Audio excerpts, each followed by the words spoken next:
ಏನೋ ನೋಡ್ತವ್ರೆ. ಓ, ಕಂಬಿ ಎತ್ತವ್ರೆ ಯಾರು. ಓ, ಏನು ಶ್ರೆಡೆಡು ಫಿಸಿಕು. ಬೆಲ್ಟ್ ನೋಡ್ರೇನೆ ಭಯ ಆಯ್ತದೆ. ಏನು ಜಿಮ್ ಇಲ್ಲ, ಫ್ಯಾನ್ಸಿ ಸಪ್ಲಿಮೆಂಟ್ಸ್ ಇಲ್ಲ, ಕ್ರಿಯೇಟಿನ್ ಇಲ್ಲ, ಪ್ರೋಟೀನ್ ಇಲ್ಲ. ಆಗಿದ್ರು ಜಿಮ್ಗೆ ಹೋಗೋಕ್ಕಿಂತ ಎಷ್ಟು ಫಿಟ್ ಆ್ಯಂಡ್ ಸ್ಟ್ರೆಡ್ ಆಗಿದ್ದಾರೆ. ಯಾಕೆ, ಹೇಗೆ ಇಷ್ಟು ಫಿಟ್ ಆಗಿದ್ದಾರೆ ಅಂತ ಎಕ್ಸ್ಪ್ಲೈನ್ ಮಾಡ್ತೀನಿ. ಇದೇ ರೀತಿ ಹೆಲ್ತ್ ಆ್ಯಂಡ್ ಫಿಟ್ನೆಸ್ ರಿಲೇಟೆಡ್ ಬಗ್ಗೆ ಸೈಂಟಿಫಿಕ್ ಆಗಿ ಇನ್ಫಾರ್ಮೇಷನ್ ಬೇಕು ಅಂದರೆ ಪೇಜ್ನ ಫಾಲೋ ಮಾಡ್ಕೊಳ್ಳಿ. ಸೊ ನಿಮಗೆ ಫಿಟ್ನೆಸ್ ಜಿಮ್ ಅಂದರೆ ಜಸ್ಟ್ 1 hour ಅಷ್ಟೇ, ಬಟ್ ಆ ಪರ್ಸನ್ಗೆ ಮೆನಿ ಅವರ್ಸ್ ಇದು. ಸೊ ಇದನ್ನೇ ನಾವು ನೀಟ್ ಅಂತ ಹೇಳೋದು, ಅಂದರೆ ನಾನ್ ಎಕ್ಸಸೈಸಿವ್ ಆಕ್ಟಿವಿಟಿ ಥರ್ಮೋಜೆನೆಸಿಸ್ ಅಂತ. ವಾಕಿಂಗು, ಲಿಫ್ಟಿಂಗು, ಕ್ಲೈಂಬಿಂಗ್ ಅಂತ ವೆಯ್ಟ್ಸ್ನ ಕ್ಯಾರಿ ಮಾಡೋದಂತ ಹೋಲ್ ಡೇ ಆಕ್ಟಿವ್ ಆಗಿರ್ತಾರೆ, ಮ್ಯಾಸಿವ್ ಕ್ಯಾಲೋರೀಸ್ ಬರ್ನ್ ಮಾಡ್ತಾರೆ. ತುಂಬ ಜನ ಜಸ್ಟ್ 1 hour ವರ್ಕೌಟ್ ಮಾಡ್ತಾರೆ, 10 to 12 hours ಸಿಟ್ಟಿಂಗ್ ಅಲ್ಲೇ ಇರ್ತಾರೆ.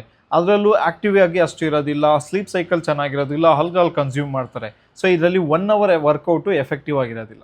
ಇಲ್ಲಿ physical workers strong functional strength ಮತ್ತು ಎಂಡ್ಯೂರೆನ್ಸ್ನ ಬಿಲ್ಡ್ ಮಾಡ್ತಾರೆ. ಏನು ರಿಯಲ್ ವರ್ಲ್ಡ್ ಸ್ಟ್ರೆಸ್ ಇರುತ್ತಲ್ಲ, ಅದಕ್ಕೆ ಇವ್ರ ಬಾಡಿ ಅಡಾಪ್ಟ್ ಆಗುತ್ತೆ. ಬ್ಯಾಡ್ ಲೈಫ್ ಸ್ಟೈಲ್ ಮತ್ತು ಫುಡ್ ಹ್ಯಾಬಿಟ್ಸ್ನ ಇಟ್ಕೊಂಡು ಇಷ್ಟೆಲ್ಲ ಮಾಡಿದ್ರು ಯೂಸ್ಲೆಸ್ ಅಂತ ಅನ್ಕೊಳ್ಳೋದು ತಪ್ಪು. ಕನ್ಸಿಸ್ಟೆನ್ಸಿ ಇದ್ದರೆ ಇಂಟೆನ್ಸಿಟಿನೂ ಬೀಟ್ ಮಾಡುತ್ತೆ. So stop thinking fitness comes only from the gym ಅಂತ.